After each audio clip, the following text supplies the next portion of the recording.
Hi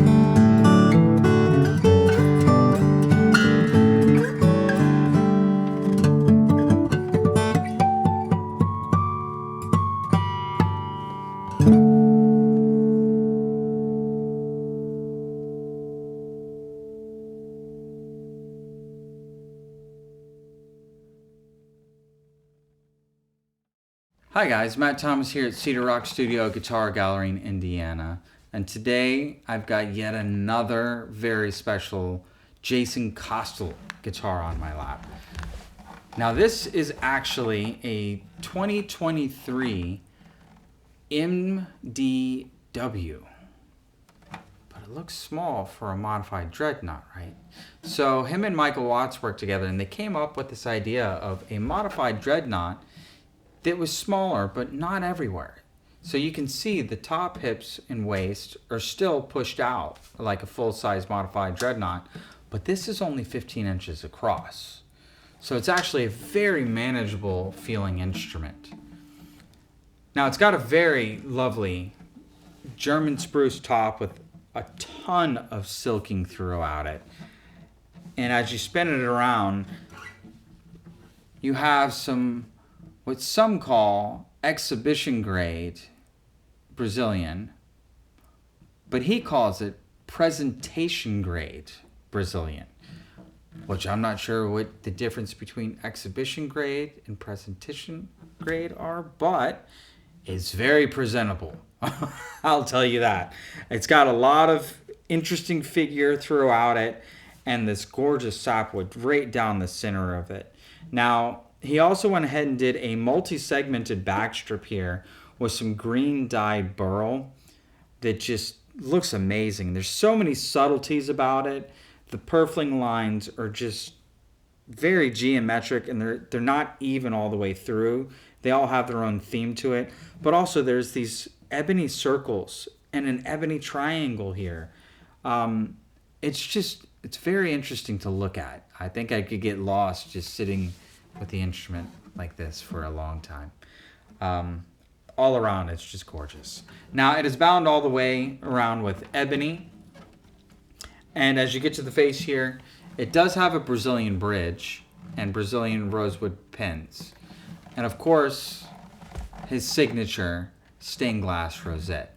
And it's the same emerald green that kind of matches that backstrip here, as well as the end wedge. Now you might be able to tell from it sitting right here that that bridge looks quite low. Well, it's because it's a 12 fretter. Now it is also short scale, so it's 25-inch scale length, but it holds up to the lower tuning really well. And it being a 12 fretter adds just a little touch of extra warmth to it and sensitivity like a classical feel. Now, it is also wide up here. It's 1.77, and the fretboard is actually Gaboon ebony that actually has that lovely purfling box all the way through that mimics the shape of the fretboard itself. Now, it's got a ebony back cap, and then the head cap is his signature segmented flow of a headstock, but it's got ebony and an underlayment of Brazilian there. Now, what I also thought was quite lovely is to use these Cosmo 510s because it's just got such dark appearance up here. I think that helps from it standing out too much, but really just adding a lovely subtlety of darkness.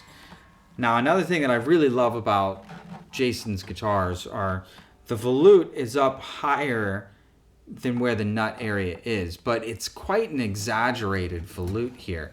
So you can stick your whole thumb up underneath of that and really hold it out and show all your friends. Look how pretty this thing is. But enough about how pretty it is. This thing